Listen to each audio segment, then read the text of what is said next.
Sou o professor Reynolds, engenheiro civil e sanitarista, com mestrado e doutorado, aposentado da Universidade Federal da Paraíba e da Companhia de Água e Esgotos da Paraíba, CAGEPA, e projetista autônomo na área de saneamento. Estamos apresentando um curso completo sobre sistemas de abastecimento de água, dando continuidade à videoaula de número 003, parte 4, que trata sobre mananciais e captação. E que foi preliminarmente determinada a vazão necessária para atender aquela cidade no período de alcance do sistema, né? A partir da determinação dessa vazão necessária para atender, né, a demanda de água da cidade no horizonte de tempo, né, no alcance do sistema definido anteriormente, a gente vai buscar o manancial que tenha capacidade de atender aquela demanda. Essa pesquisa do manancial a gente já estudou com relação às águas de precipitação atmosférica, manancial dito formado pelas precipitações atmosféricas, né? E iniciamos o estudo de água subterrânea, os mananciais de água subterrânea, né? Os aquíferos subterrâneos. E estamos agora estudando as propriedades hidrogeológicas desses aquíferos, né? Que são a porosidade, né? Que é a percentagem de vazios existente no material, né? Na formação geológica, e que é função da granulometria, da forma e disposição dos grãos, né? Essa porosidade é determinada por essa fórmula, né? Por essa relação entre o volume de vazios e o volume total de material da formação geológica que contém o aquífero, né? Multiplicado por 100 em percentual, né? Outra propriedade importante é o suprimento específico, que é a quantidade percentual de água que pode ser libertada de uma formação geológica saturada pela ação da gravidade, né? Esses aquíferos, como a gente já falou também, eles se deslocam pela ação da gravidade em direção, no ciclo hidrológico, em direção ao gradiente mais baixo, né? Aflorando, surgindo nas encostas de vales, né? Ou, no final, no próprio oceano, né? Fechando o ciclo hidrológico, que a gente já estudou bastante, né? Então, esse é o suprimento específico. Quantidade percentual de água pode ser libertada da formação geológica pela gravidade, né? Que é quem determina o fluxo, que se dá com uma velocidade muito baixa, né? Daí porque as águas subterrâneas em geral apresentam uma qualidade boa, porque são submetidas a esse processo de filtração, né, natural nas camadas geológicas com uma velocidade muito baixa, né? Então, o suprimento específico pode ser determinado também através dessa relação entre o volume drenado da água e o volume total da água da formação saturada, né? O volume total de água desse lençol, o volume drenado sobre o volume saturado, que é o suprimento específico. O coeficiente de armazenamento é outro parâmetro muito importante relativo aos lençóis de água subterrânea, né? Aos aquíferos subterrâneos. Ele significa o valor adimensional que representa a percentagem de água gravitária, por gravidade, que se desloca por gravidade, que existe num determinado volume do conjunto água mais rocha. Né? Os aquíferos são contidos nas formações rochosas, ou seja, eles estão preenchendo os vazios daquela formação. Mas a formação rochosa, né, de qualquer tipo, o aquífero é formado pela água e a própria rocha, né, que a contém. Por exemplo, quando se afirma que um aquífero tem um coeficiente de armazenamento de 20%, significa que em cada metro cúbico do aquífero, conjunto da água mais rocha, existem 200 litros de água que, por gravidade, poderá ser retirado desse volume de aquífero. Né? E isso é o coeficiente de armazenamento. Né? Ele dá essa relação. Tá? Então, é fundamental para o estudo do aquífero. Outro coeficiente importante é a permeabilidade, coeficiente de permeabilidade, que é a quantidade de água que passa através da unidade diária da seção do material, né, por onde a água está se deslocando, quando a perda de carga unitária, ou seja, o gradiente, né, hidráulico, foi igual a 1. Então, esse esquemazinho aí que ilustra essa definição para a permeabilidade, né, que é um parâmetro também fundamental. Né? Ou seja, a permeabilidade representa a velocidade da água no material, quando a perda de carga é unitária. Né? Então, é o parâmetro normalmente nomeado como K, né? Que é dado por essas expressões que estão aqui, né? A velocidade é K vezes J, J é a perda de carga unitária, e 1 sobre J sobre a velocidade de deslocamento da água nesse aquífero. Né? O K é também a velocidade de escoamento para uma carga de 100%. Né? A perda unitária também pode ser expressa como, em termos percentuais, de 100%. 1 metro, por exemplo, de perda é para cada metro de deslocamento. Né? Outro coeficiente também importante é o coeficiente de transmissividade. O coeficiente de transmissividade do aquífero, normalmente expresso como T maiúsculo, é dado pelo produto do coeficiente de permeabilidade, que a gente viu agora, né? K, pela espessura de uma camada do material, do aquífero. Né? Isto é, o coeficiente de transmissividade T é igual a K vezes M. M como uma medida da espessura, né, do aquífero. E tem como dimensão, né, expresso em metro cúbico por hora por metro, ou metro cúbico por dia por metro, ou metro cúbico por hora, ou metro quadrado por dia, né? Se eu fizer a análise dimensional aí do parâmetro. Então, esses são os coeficientes, os parâmetros principais relacionados com os aquíferos de água subterrânea. Né?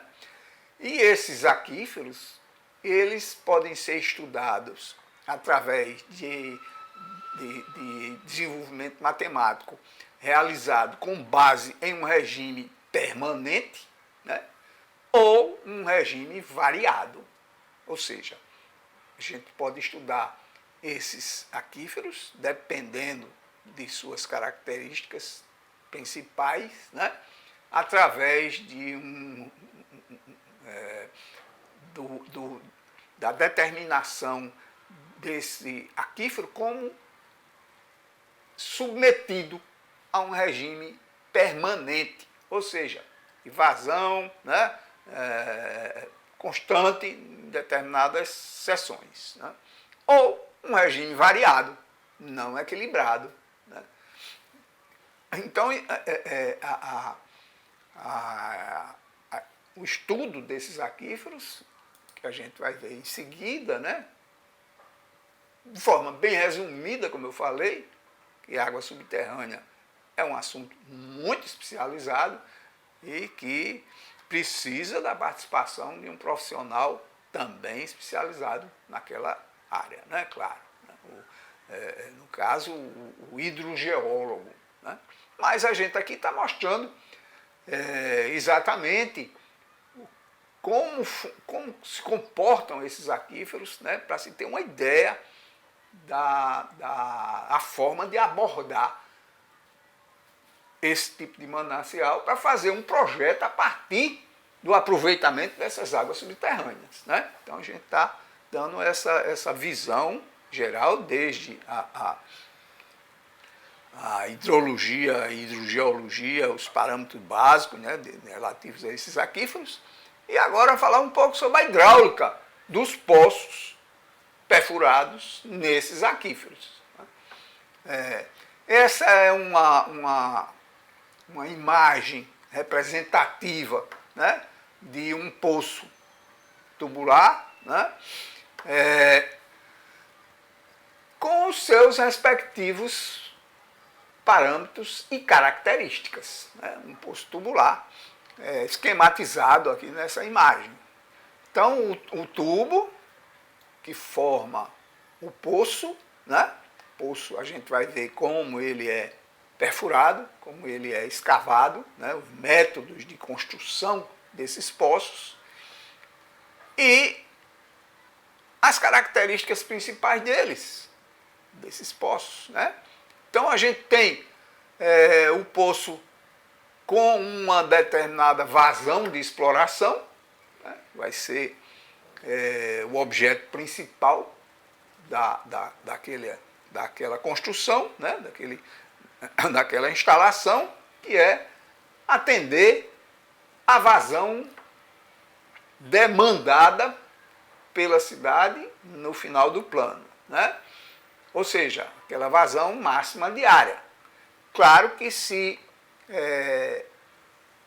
um aquífero desse for definido para ser explorado, para atender aquela cidade, não necessariamente, claro, vai ser por um poço apenas. Né? De repente, a gente pode ter vários poços, né? Cada um com uma determinada vazão compatível com a capacidade daquele aquífero naquele local e com vários outros perfurados, produzindo vazões semelhantes, né? Que somadas vão perfazer o total da vazão máxima diária necessária para atender a cidade. Tá certo? Então aqui, como a gente estava mostrando, a imagem do poço, né? Simplificada, claro, um esquema aí de um poço tubular. E quando ele é submetido à exploração, né, através do bombeamento, da retirada de uma vazão aqui dessa formação, né? Então o nível, na hora que é feito o poço, perfurado o poço, construído o poço, então a água que tem naquele aquífero, né, vai se apresentar no interior do poço num nível estabilizado, né, num nível determinado, denominado de nível estático, quando ele não está sendo explorado, não está sendo retirada vazão nenhuma, apenas se construiu o poço e determina aqui o nível estático, né, que é o nível o nível da água quando o poço está sem exploração. Né? Quando se retira uma determinada vazão, né, o nível baixa, esse nível estático vai baixar e vai se estabilizar numa determinada profundidade, que é denominado de nível dinâmico. O nível dinâmico é correspondente a uma vazão de exploração, né? Para cada vazão vai corresponder um nível da água específico, né? Para cada vazão, um nível dinâmico. E justamente esse rebaixamento é que vai determinar a vazão capaz de ser explorada naquele poço, né? Que, evidentemente que esse nível dinâmico não pode ser rebaixado além de uma certa profundidade, né? Quando vai atingir os filtros do poço, enfim, né? Tem um limite que vai determinar a vazão que pode ser retirada daquele poço, né? Então, o nível dinâmico corresponde a uma vazão de exploração, né? Para cada vazão, um nível dinâmico, é o nível que está sendo atingido pelo poço, o nível da água, correspondente àquela vazão de exploração que está ocorrendo, né? E essa diferença entre o nível estático e o nível dinâmico é o rebaixamento, ou depressão de nível, né? Essa água que inicialmente no nível estático, no lençol, no aquífero, estava nessa cota, né? À medida que a gente vai retirando a vazão e esse nível vai baixando, ele vai formando uma curva, né, de depressão aqui ao redor do poço, que é denominada curva de depressão, né? Forma um cone de depressão aqui, né? Isso aqui é o nível da água que vai variando, né, em torno do poço, né? E em função desse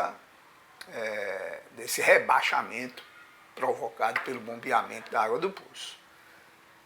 Essa depressão, né, essa curva de depressão, ela vamos dizer, ela tem esse aspecto, né, que vai, claro, sendo reduzida a altura aqui de depressão à medida que se afasta do poço, né?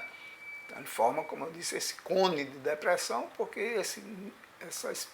essa dimensão dessa depressão vai sendo reduzida. E essa distância, né, do poço até o limite, né, ou até cada ponto da curva de depressão é denominada raio de influência, né? Claro, o raio de influência total é até o limite da influência propriamente dita do rebaixamento, provocado por aquela vazão. Esse rebaixamento, como a gente falou, vai sendo reduzido, é evidente, né? À medida até que ele não interfere mais, né, no lençol, dependendo da distância que a gente se afasta, ou seja, do raio de influência, né? Esse raio de influência é fundamental, a determinação para orientar a perfuração de outros poços, né, na mesma formação, no mesmo lençol, né? Que evidentemente, se eu fizer outro poço próximo aqui do existente, o raio de influência desse outro vai interferir, né? A curva de depressão de um vai interferir com a outra e no final das contas o nível dinâmico vai ser rebaixado, né? Claro, e as vazões interferindo uma na outra, vai prejudicar, né, o rendimento total, a vazão total que se quer extrair do lençol, né? Então,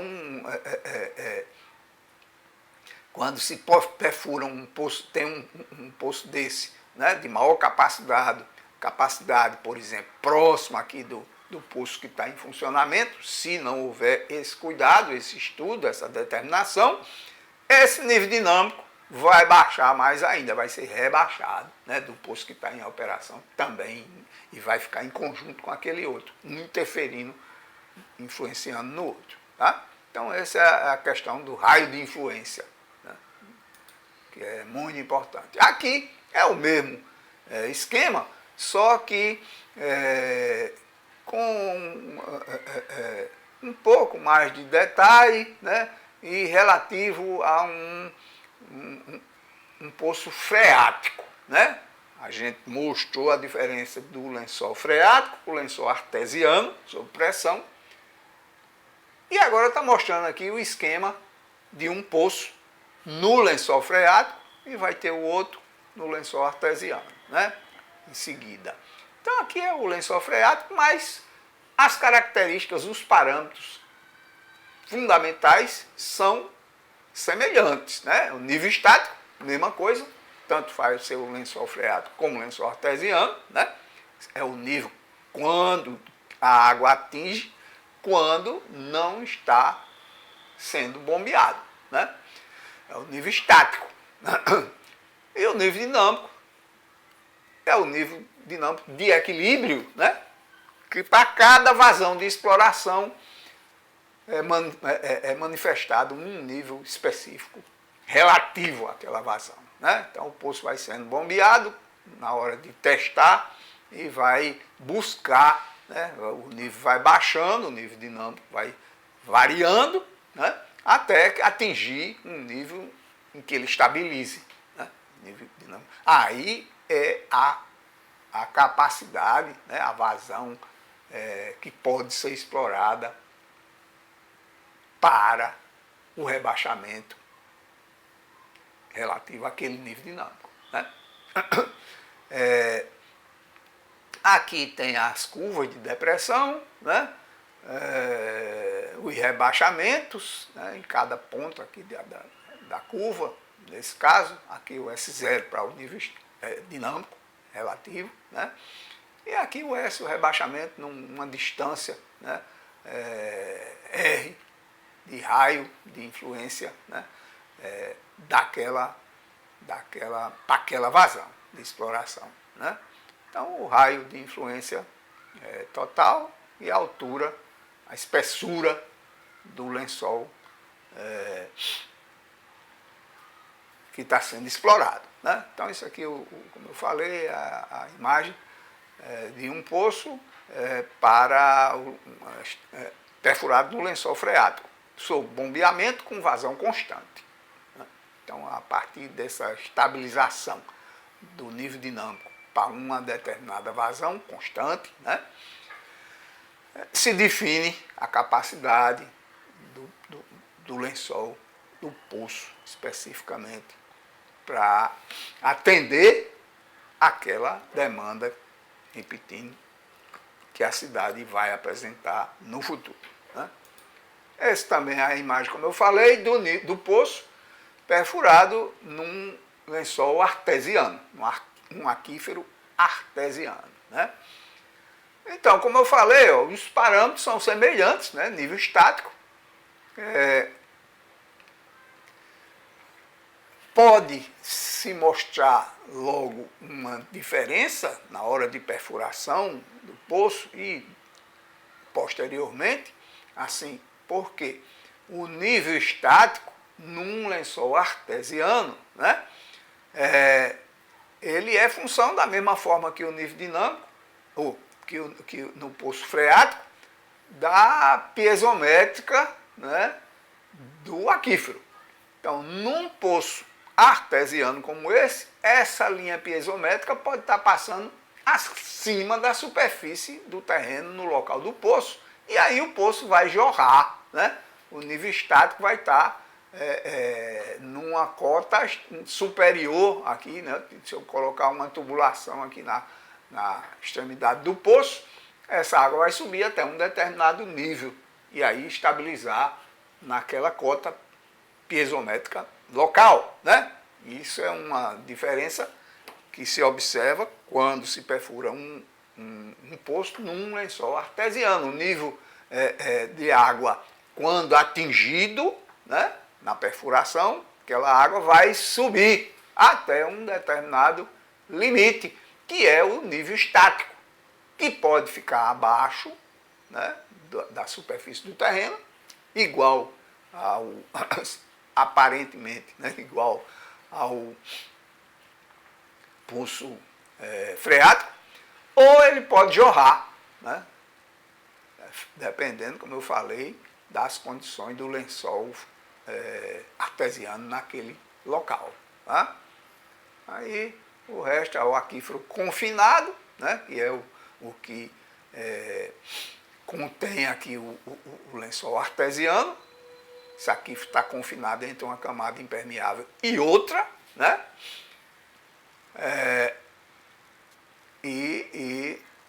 Enquanto que o anterior, como a gente viu, a camada impermeável no final do aquífero e vem desde a superfície, né? O lençol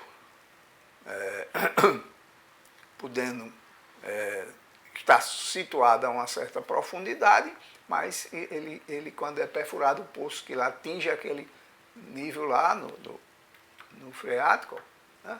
A camada impermeável está aqui no final, a água de infiltração da precipitação, né, vai acumular a partir dessa camada impermeável e vai formar o lençol freático, que vai ter o nível estabelecido pela pressão atmosférica que está atuando na camada, né, geológica. Então aqui é o nível estático, quando a perfuração atinge, já falei, né, essa cota, e que a água penetra no poço, ela vai se estabelecer nesse nível, que é o nível estático, quando o poço não está sendo explorado. Ele vai variar a partir do momento em que se retira uma certa vazão, né? Ele baixa. Enquanto que o poço artesiano, que está confinado aqui, ó, entre duas camadas impermeáveis, né, o aquífero, então ele está submetido a uma pressão maior do que a pressão atmosférica que está atuando aqui na camada superior do terreno, né, da formação local. E essa água, quando o poço é perfurado e atinge esse aquífero, ela vai subir, né, ela está submetida a uma pressão superior à pressão atmosférica, né? Então, e dependendo dessa pressão a que ela está submetida, esse nível estático vai subir, né, até atingir uma certa cota, função da piezométrica, como eu já falei, né, podendo até jorrar, né, dependendo dessas características. Mas é isso aí, a distinção, né, através de um esquema, de uma imagem ilustrativa desses dois tipos de poços. Né. Como se procede ao levantamento dos recursos hídricos subterrâneos, né, para saber se eu tenho um lençol, um aquífero naquela área com condições, com capacidade para suprir a demanda de água futura, né? Como a gente falou e reforça sempre, né? Isso aqui é um estudo muito especializado, né? Porém, a gente mostra, descreve de forma resumida como ele pode ser feito, né? E a partir principalmente do conhecimento pré-existente daquela formação, daquele aquífero, né? Mas vamos dizer, as equações simplificadamente, resumidamente, principais aí, são essas, conhecendo-se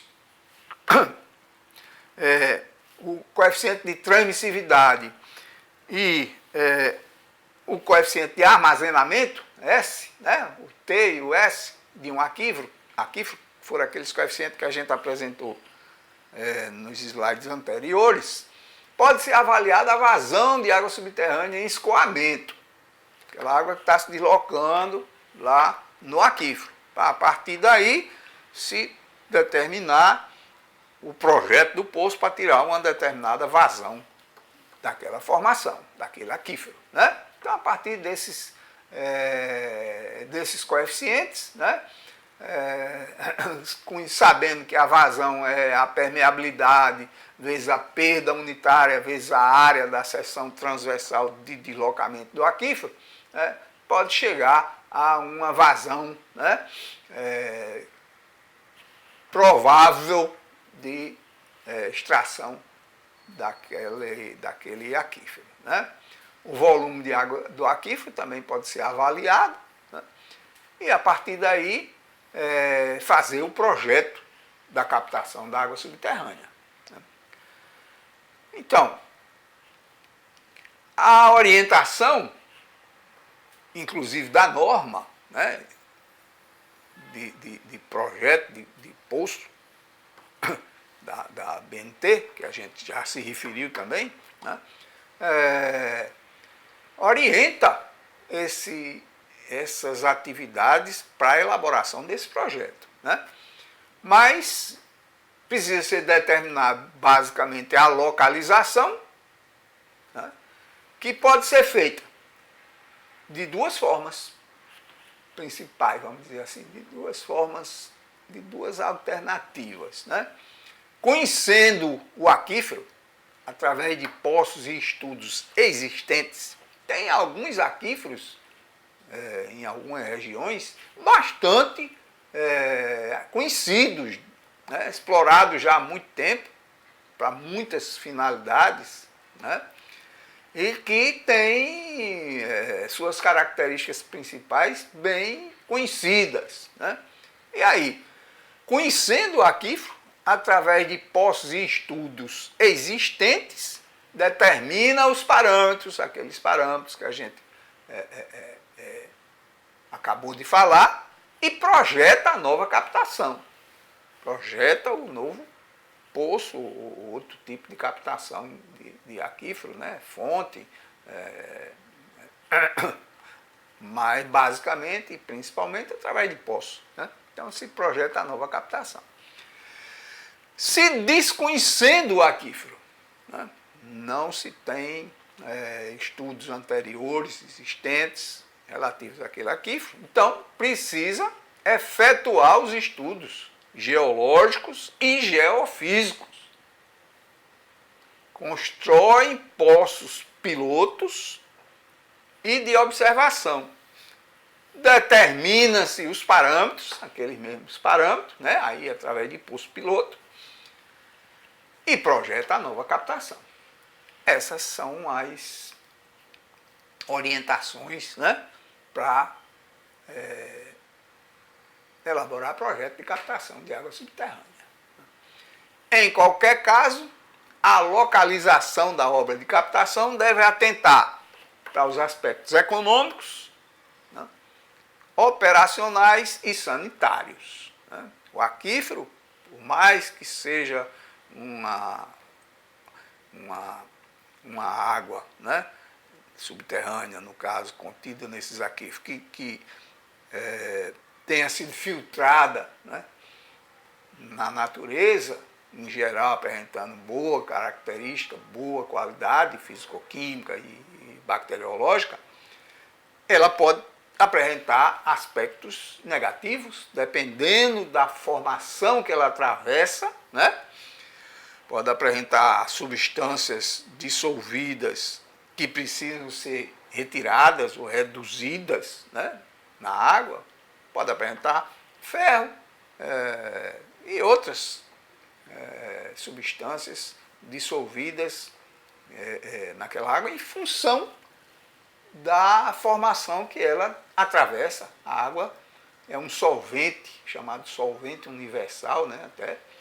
Ele vai dissolvendo aquelas rochas, né, compostas daquela formação, e incorporando, né, os elementos componentes dessa rocha. Além de, dependendo do local onde ele tiver sido construído, e da proteção que se dá àquela área, né, pode haver contaminação dessa água desse aquífero também, tanto com substâncias como com micro-organismos, né, provenientes da infiltração, por exemplo, de esgoto, né, sanitário, naquela formação, né, através da infiltração, né, do esgoto produzido na cidade, na área, ou uma indústria, né, um determinado tipo de efluente, que já ocorreu e ocorre, né, em alguns casos, de vir contaminar esse aquífero. Então é preciso também observar esses aspectos, né, para poder fazer o projeto da captação da água subterrânea. Bom, quando se vai estudar o aquífero, né, como a gente falou anteriormente, um aquífero que não tem estudos anteriores, conhecimento anterior, então uma forma de proceder esses estudos, né, é através de métodos geofísicos de prospecção, né, que permite conhecer a conformação e características do subsolo, né. Esses métodos mais utilizados são os com eletroresistividade, determinada através do conhecimento da resistividade da rocha daquela formação, métodos sísmicos, através de reflexão e refração de som, né, métodos gravimétricos, através do estudo da variação de campo magnético e diferenças de gravidade, né, terrestre. Os equipamentos denominados magnetômetros. Isso, evidentemente, né, a gente está citando aqui para ressaltar a complexidade que é um estudo desse tipo, né? E precisa ter a condução, a participação, a orientação de profissional especializado, né? E para construir o poço, depois que ele foi projetado, né, definido, então agora vamos proceder à construção daquele poço. Então também pode ser executada esse poço em função do projeto dele, se é um poço de pequenas dimensões, de pequena profundidade, o aquífero é raso, se é um poço de maior profundidade, o tipo da formação geológica, onde ele vai ser perfurado, vai ser construído, né? Então, tipo da rocha que vai ser perfurada. Então, em função dessas características, né, se adota um ou outro desses métodos que são mais usuais, né? Escavação direta a poço raso, né? Tipo denominados poços amazonas ou galerias, né, rasas. Então é escavado diretamente, né? Pode ser usado máquina retroescavadeira ou instrumentos de escavação manuais simples, né? Desde que se tome também cuidado nesse processo com relação à profundidade daquela formação, daquele poço, para evitar, evidentemente, algum acidente, né, desmoronamento de barreira, etc. Então, o método de escavação de poço bastante usado e técnico para fazer essa obra, né? Caso de poço raso assim, é o poço Amazonas ou o Cacimbão, né? Também chamado, em cada região tem uma denominação, através, por exemplo, de anéis pré-moldados de concreto, né? E que vão sendo escavados por dentro do anel e ele vai descendo na formação, né? E o escavador, né, está protegido ali, enquanto está procedendo na escavação, pela contenção do material da formação pelo anel de concreto, né? E ele vai descendo à medida que o escavador vai aprofundando, né, por dentro do anel e vai estruturando e, enfim, tem várias formas, né, assim, de você proceder com o devido cuidado, né? Escorando, formação, e em função da profundidade, do tipo da formação geológica também que está sendo escavada, se é mais consistente ou menos consistente. Outro método também é o jato hidráulico, né, que é usado para poços tubulares rasos e em formações rochosas sedimentares, de mais fácil desagregação, né? Então o jato hidráulico vai desagregando a formação e é o tempo em que a água vai sendo extraída do poço, né, a água jateada, e carreando o material desagregado e aprofundando o poço, e em seguida reveste, né, enfim, é um procedimento também bastante simples, né, que tem variações, mas que ocorre através desse princípio, do jato hidráulico. A cravação de ponteira também é outro exemplo de método usado para poço tubular, no caso, raso e de pequena capacidade, né? Mas essas ponteiras são cravadas, né? Elas elas consistem num tubo ranhurado, que tem uma ranhura relativa aos grãos da formação, né? Para não haver carreamento de material para dentro da ponteira. E essas ponteiras são muito usadas para rebaixamento de lençol, para obras, né, de construção civil,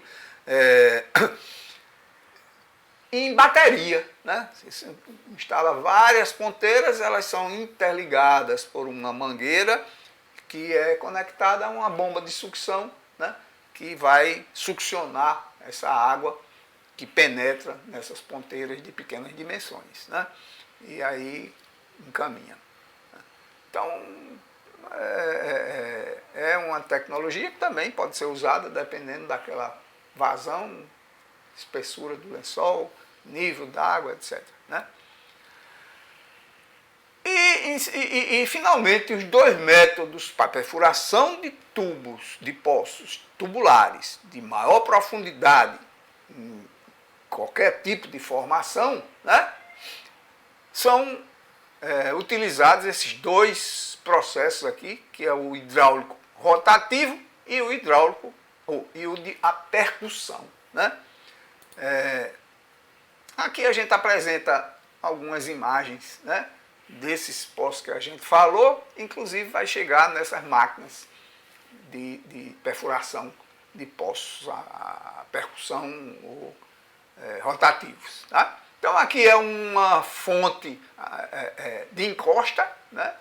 Está no manual da FUNASA, né? Mas é bastante conhecido também esse esquema, né? esse projeto de construção de fonte, de estrutura para captar água de fonte, que jorra naturalmente de uma encosta, né?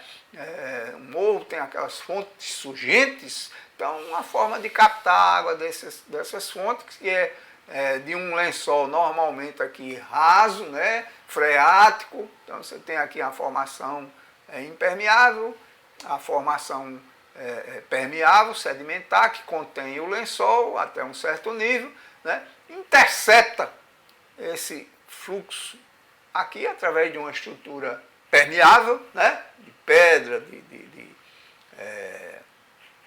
concreto poroso, com tela, enfim, intercepta aí o fluxo e constrói a caixa, né, para conter essa água, acumular essa água e encaminhar para o abastecimento, né?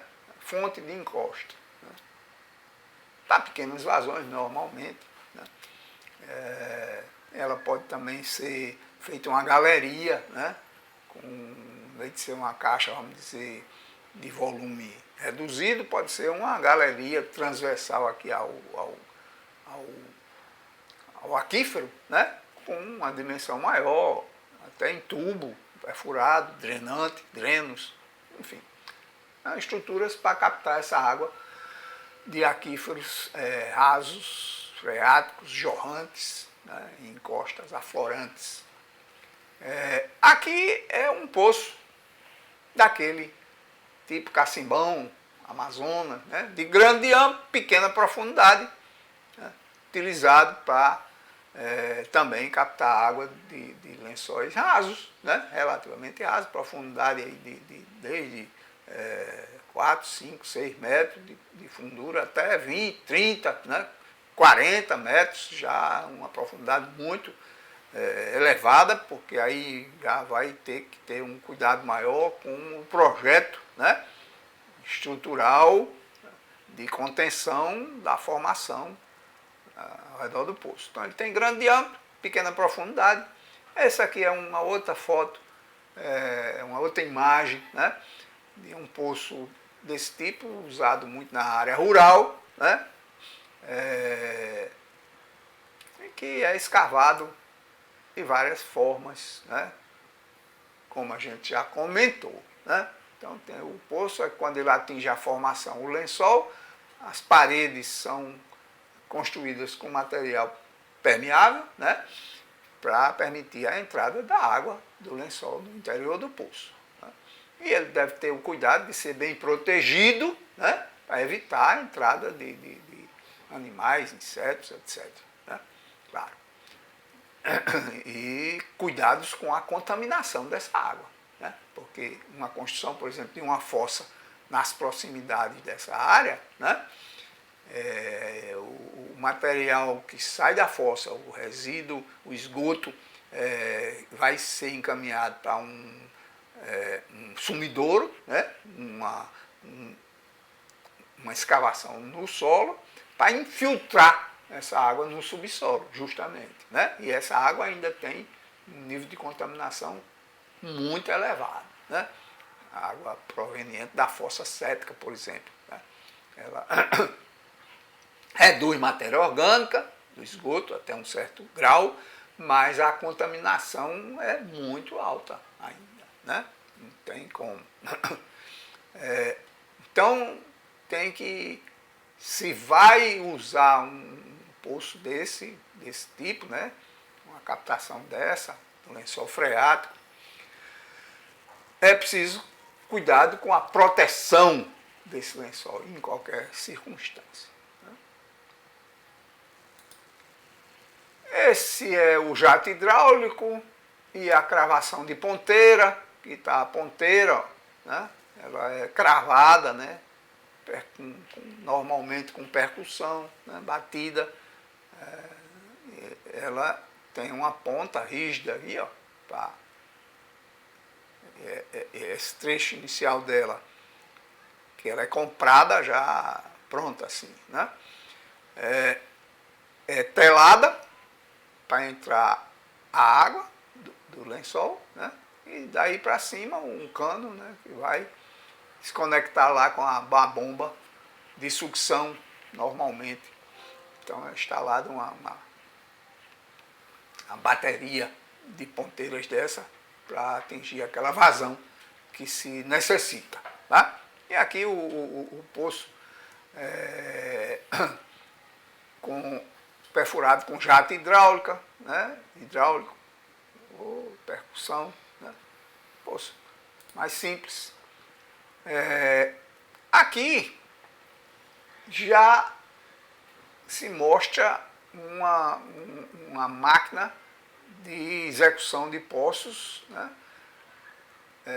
Com a metodologia de percussão, né? Percutir, bater. Né? Perfuração é feita através de golpes desferidos com a ferramenta denominada de trépano, que é elevada e solta a certa altura. A retirada do material é feita com a caçamba, essa outra ferramenta que tem esse nome, né? A caçamba, que tem uma válvula na extremidade.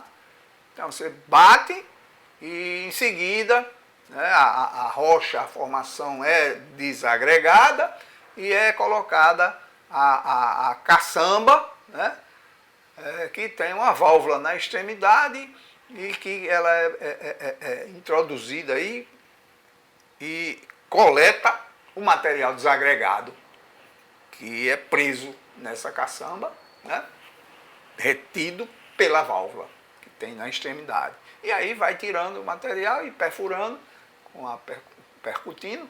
Essa é um esquema, né, que a gente tirou dessa publicação da ANA, da Agência Nacional de Água, né?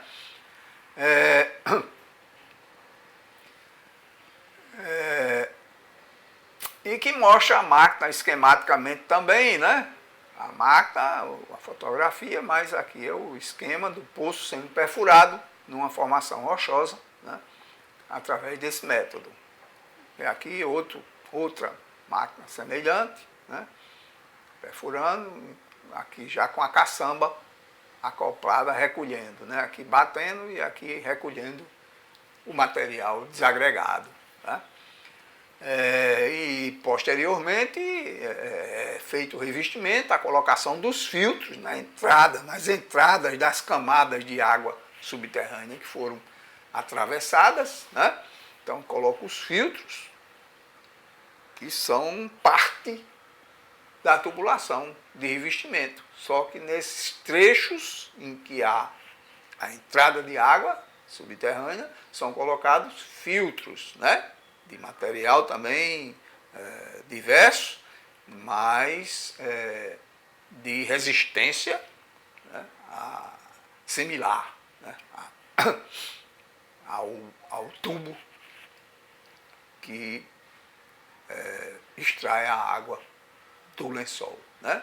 Então é colocado o filtro e a tubulação de coleta de água, né? Tubulação de extração de água. E o tubo de revestimento no poço. Né? O tubo de revestimento, como eu falei, é colocado para conter as formações, né, rochosas que foram perfuradas, para que esse material não caia, né, desagregue e caia dentro do poço. Então, dependendo da formação rochosa perfurada, você pode colocar um tipo ou outro de tubulação de revestimento, ou até não ter o revestimento, né? For uma rocha dura, né? Isso quem tem também que determinar é a análise das formações geológicas atravessadas. Né? Então coloca o tubo de revestimento e coloca o tubo de extração de água, né? O tubo de recalque. Em geral, a bomba pode ser uma bomba submersa, né? Vai trabalhar lá no interior do poço e bombeia essa água por uma tubulação que vem por dentro do poço até a superfície, claro, e daí é encaminhada, né? Através de um tubo de bombeamento, um tubo de recalque. E o tubo de revestimento é o que vai proteger as paredes do poço, né?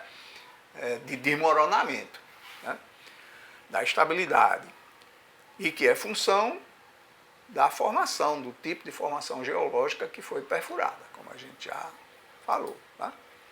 Aqui é o método rotativo, né? Uma máquina, um caminhão aqui, ó, com uma perfuratriz do tipo rotativa. Né? Aqui é um esquema, né? Onde você tem uma broca, tipo uma broca, né? Mas uma peça, né, colocada aí na extremidade do eixo rotativo, né, que vai por esse método, vai desagregando a formação, né, Perfuração é feita através de movimento rotativo de uma haste contendo uma broca na sua extremidade. A haste é oca e é bombeado por ela uma lama de água com bentonita, né, que é um tipo de argila, para lubrificação, amolecimento do terreno e revestimento, enquanto está perfurando, proteger aquela formação. O revestimento é colocado, o tubo de revestimento é colocado posteriormente. Né? É utilizada para perfuração de poços profundos, grande diâmetro e grandes profundidades em terreno sedimentar. Né? Preferencialmente a máquina rotativa é utilizada mais em terrenos sedimentares, enquanto que a percussora é utilizada mais em rochas, formações graníticas, né, em terreno não sedimentar. Né. Então, até isso, evidentemente, é um estudo, né, precisa ser feito para definir o tipo de máquina, o tipo de perfuração, o método que vai usar em função daquelas características do aquífero, da rocha, da formação, né, da profundidade, etc. Né? Aqui é uma outra imagem de uma máquina de perfuração, de poço. Né? Não tem ideia aqui de se fazer propaganda, né, de marca, de máquina. Apenas no Google a gente tem uma certa dificuldade de pegar essas imagens, né?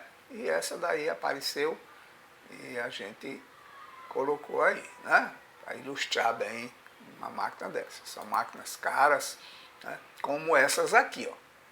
É uma imagem relativamente recente, né, de uma fabricante de várias máquinas dessas, né,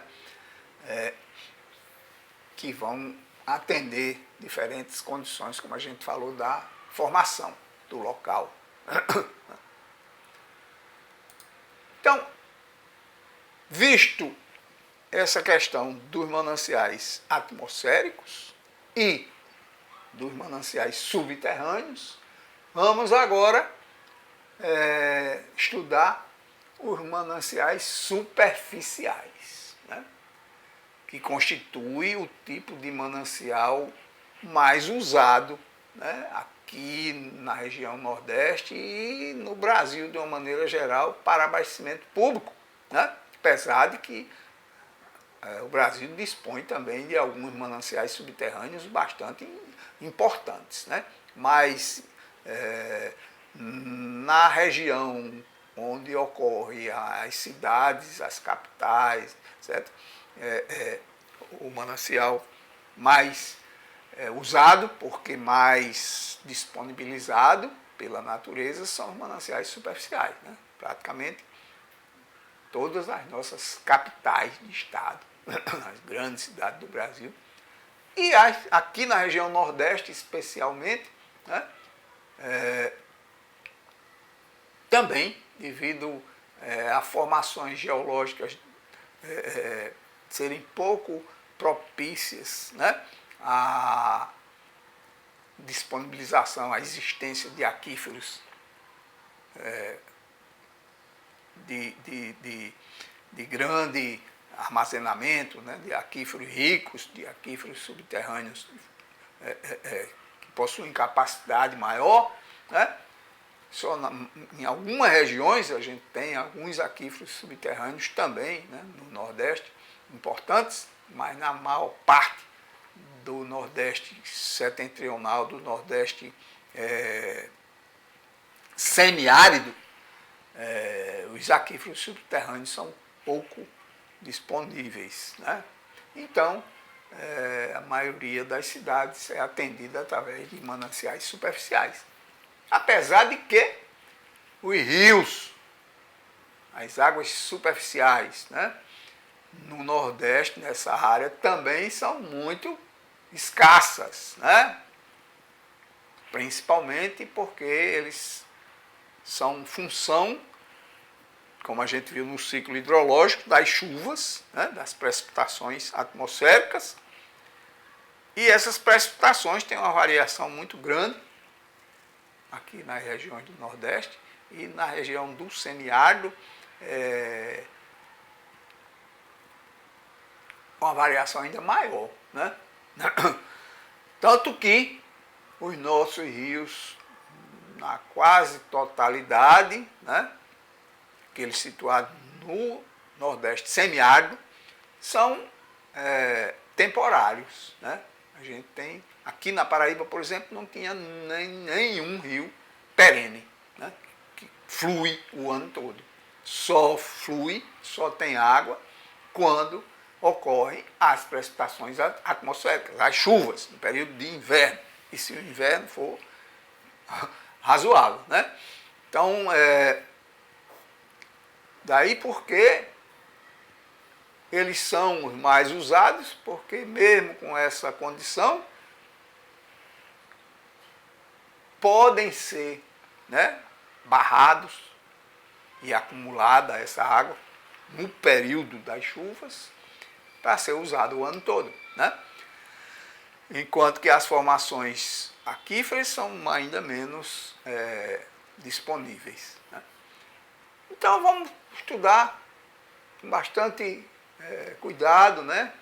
E na medida do possível com uma certa profundidade sobre o aproveitamento desses mananciais superficiais, né?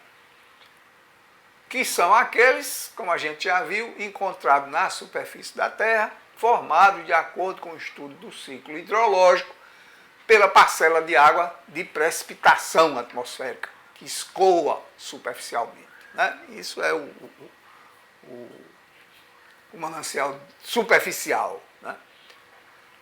Os elementos intervenientes nesse processo, né, de formação dos mananciais superficiais são a bacia hidrográfica, em primeiro lugar, né, que é preciso se ter um entendimento bem claro do que é uma bacia hidrográfica, né, ou bacia de contribuição, relativa a uma seção de um curso de água, que é, por definição, a área geográfica, né, na qual as águas precipitadas que escoam superficialmente afluem para a seção considerada. Isso a gente tem que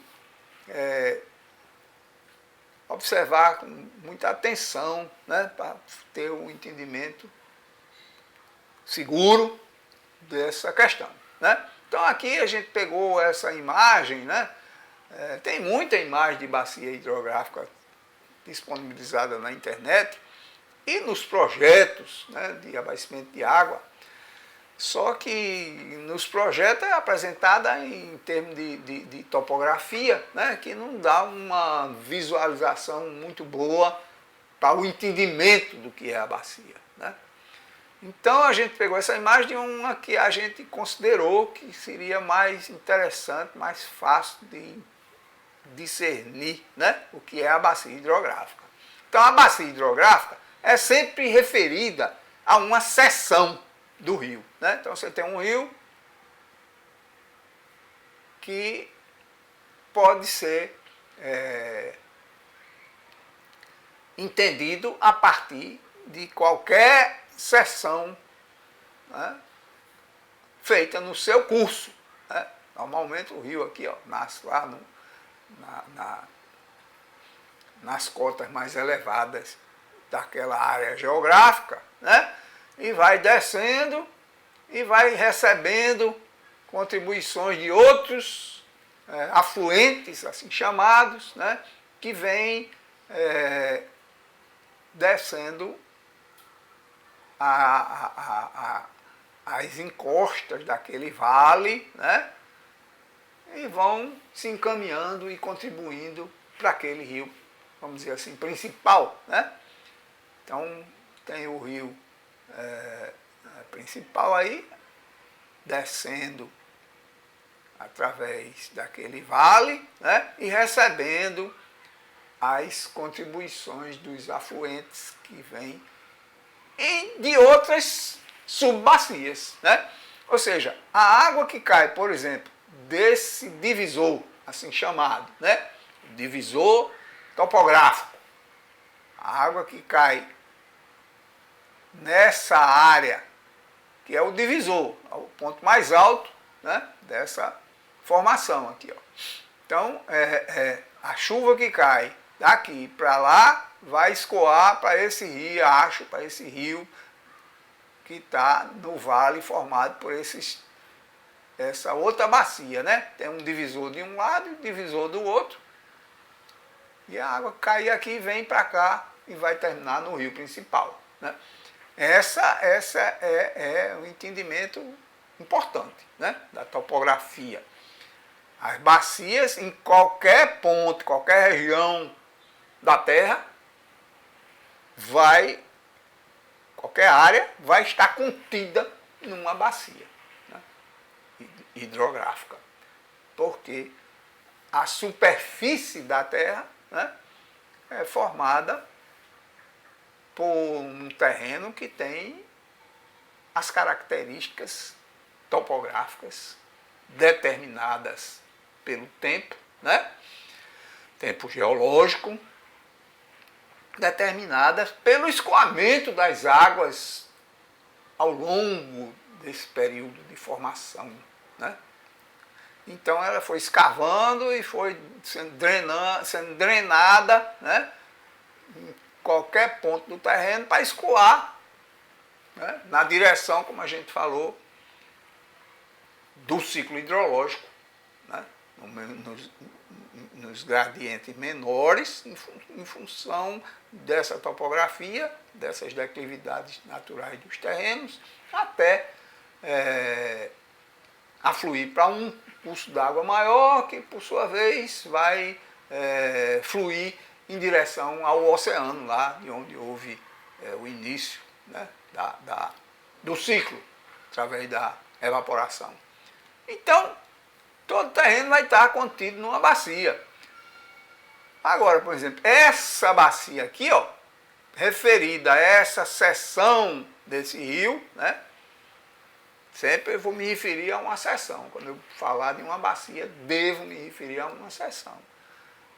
A não ser que eu fale numa bacia, por exemplo, do rio São Francisco.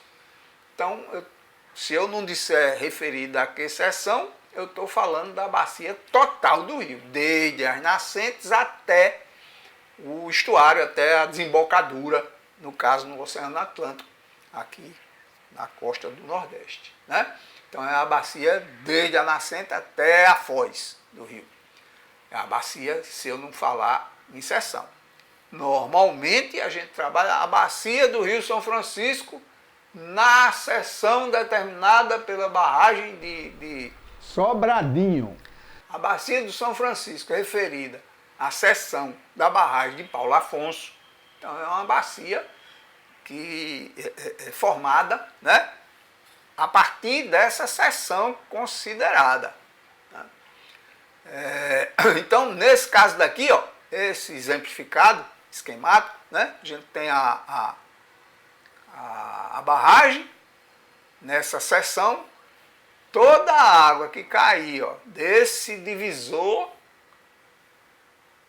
toda a água de precipitação, cair desse divisor para lá, né, em direção a esse afluente aqui do rio, vai contribuir para essa seção. Ou seja, esse divisor aqui, ó, é o divisor, vamos dizer,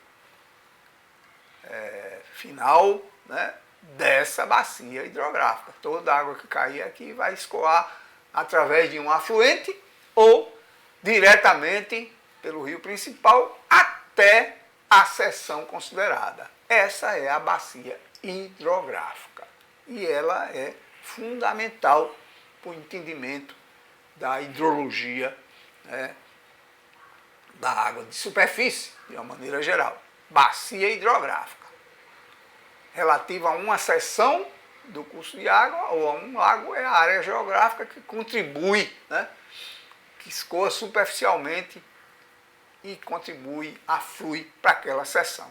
Tá? Essa bacia é caracterizada por uma área, em hectare ou em quilômetro quadrado, dependendo, claro, das suas dimensões, né? Pela pluviosidade, né? Qual a pluviometria, a variação de chuva, né?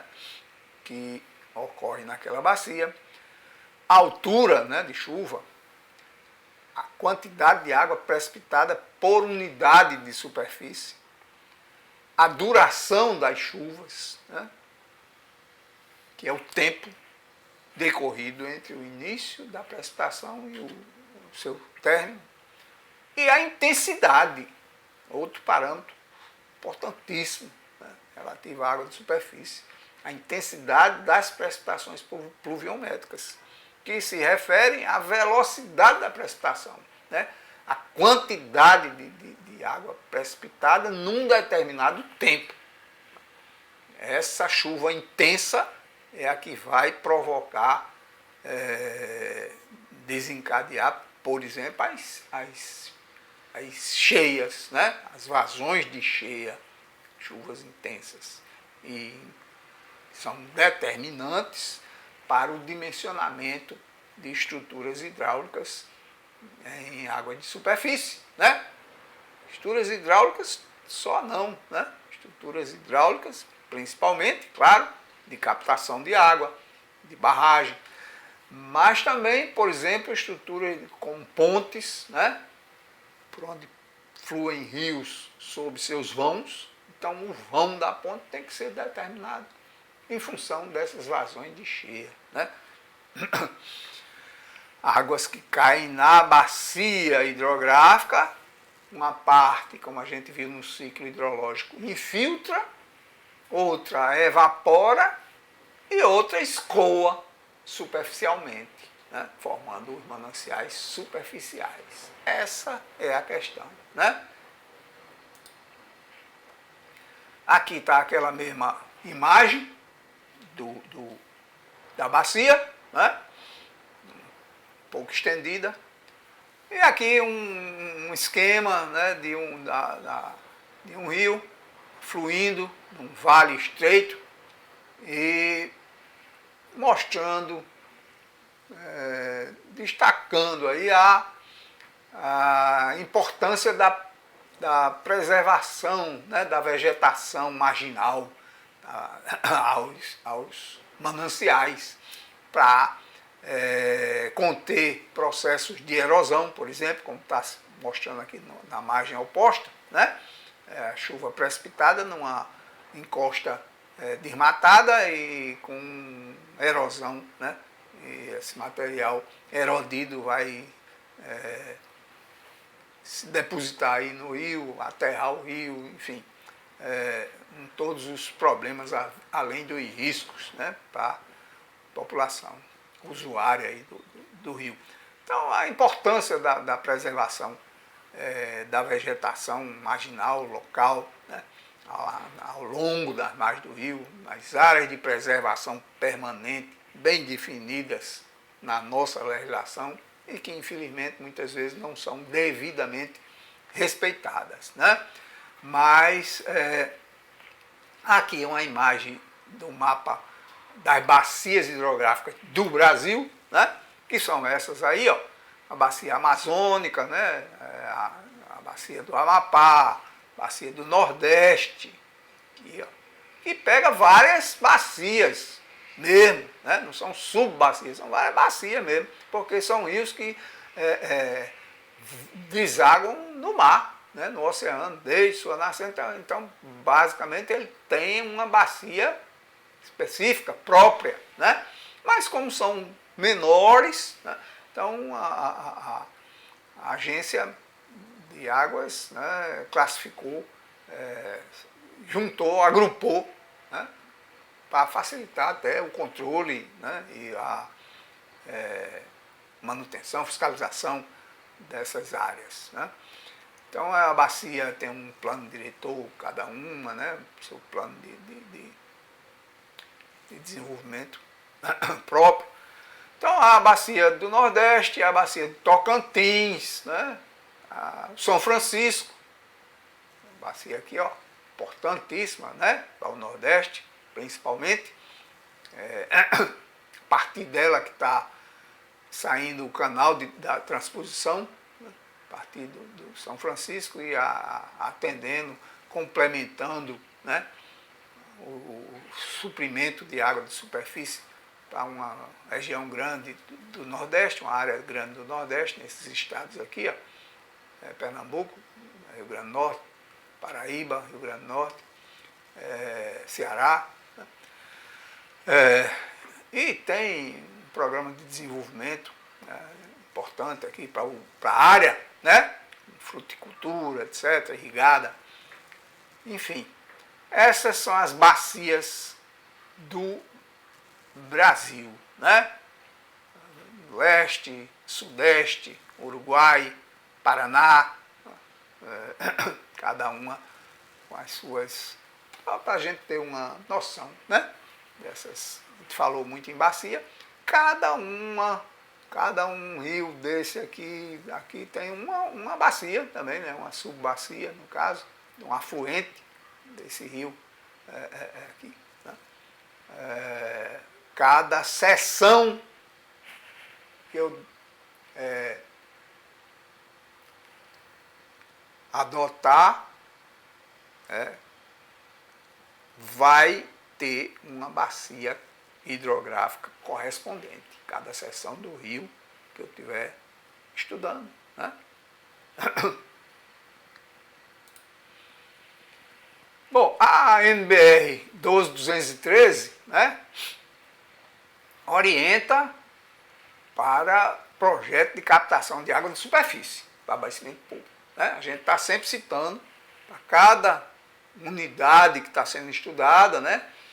Por exemplo, quando a gente estudou a captação de água subterrânea, então tem a norma referente a projeto de poço, né?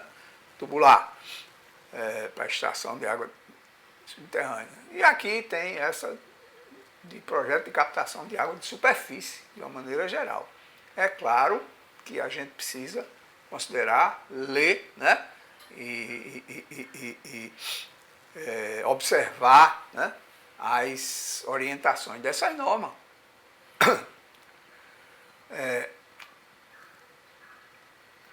Uma recomendação aqui importante, né? Claro que eu não vou transcrever toda a norma aqui, que não tem sentido. Quem for trabalhar, fazer algum projeto nessa área, precisa estudar, dar uma lida, né? E entender a norma respectiva, né? Porque tem muito detalhe que ela orienta. Mas eu estou destacando aqui alguns itens da norma, né?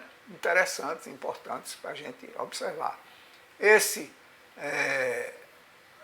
551 devem ser considerados abastecedores todos os mananciais que apresentem condições sanitárias satisfatórias e que, isolados ou agrupados, apresentem vazão suficiente para atender a demanda máxima, né, diária, no caso, prevista para o alcance do plano. Tá?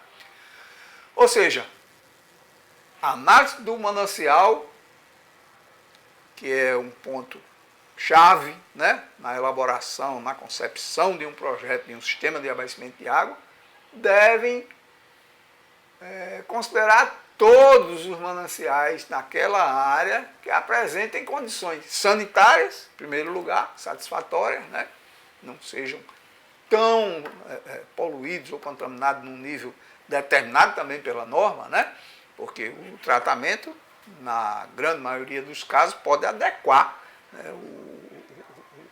as características do manancial para um padrão de potabilidade, como a gente já se referiu. Mas a norma